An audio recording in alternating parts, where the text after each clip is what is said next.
Welcome into Arsenal Report. And the Victor Gilchrist deal, it keeps feeling like it's finished, but there may be one more twist left to the turn. Now, keep in mind, this is likely a done deal. It looks like Victor Gilchrist will be Arsenal's striker signing for this summer. But every time it kind of gets close, another report comes out that we're 5 million euros off there. We're 10 million euros off there. That's not nothing. 5 is nothing. 10, the most recent report of 10 is not nothing. Now, what Sporting want are easier add-ons, which basically means, like, if you look at the Noni Madueke deal, the add-ons that are like 7.5 million in the 52 million euro deal are basically like automatic. That's like if Noni plays 20 matches this year, if, whatever. It's something so easy that it's going to happen as long as the player doesn't completely combust and be a nothing. Now, it looks like Sporting want similar type of add-ons. Like, Gyökeres plays 50 matches over 3 years, or Gyökeres scores 20 goals over 3 years, whatever it might be. For Arsenal, that's not how they want to structure the deal. They want the deal to be 55 million euros for the player, and should Arsenal win major trophies, those add-ons become achievable. Now, I think Arsenal are going to hold their ground here, because I think they went for Victor Gyökeres over these other options because they valued him at a certain price, and they felt that price is what they're willing to pay. Sesko, we know they didn't go for because they wouldn't cut their price down from 90 million euros. Isak, we're going to get to Isak in a second, but it's not 100% clear other than just purely a price point thing why they didn't go for Isak. So Gyökeres to them is another market opportunity, and that opportunity is at the price of around 55. And then should they win, they pay whatever the add-ons are. I think this deal will get done. But it is a little suspect that Arsenal are not just getting it over the line. It feels like this is what we'll pay, but if not, we're going to go back into the market and maybe we'll go big for someone else.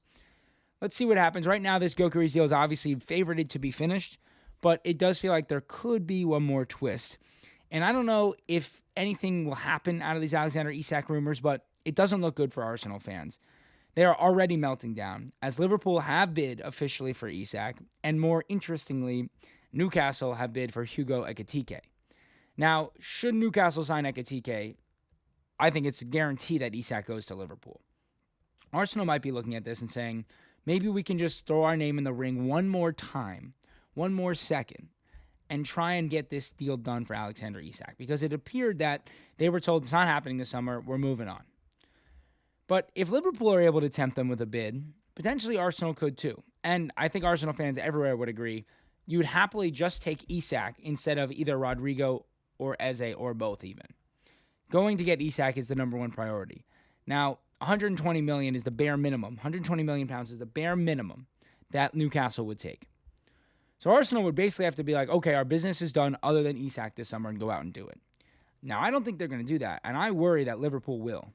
And should Liverpool get Isak, Arsenal fans are going to absolutely lose their mind no matter what happens this window. Even if we get Rodrigo and Eze, Arsenal fans are going to be beside themselves. Isak has been the dream sign, and we've been chasing him for years. And all of a sudden, Liverpool are going to come out from underneath our noses. Now, I don't think it's a 100% chance that this happens. First of all, Newcastle will have to make sure they can get Ekitike. It's going to be one where those two things can happen simultaneously.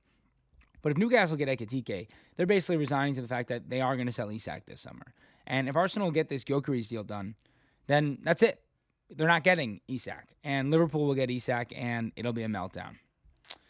Arsenal fans also melting down as the Rodrygo deal starts to stall, while Rodrigo is on his little break after the Club World Cup. And Liverpool are now interested in Rodrigo as well. It feels shocking because Liverpool have already made an 150 million euro signing in Florian Wirtz this summer, paying him £400,000 a week. Like, Arsenal fans are wondering, where's our money? We haven't spent money the way Liverpool have. We have tons of money.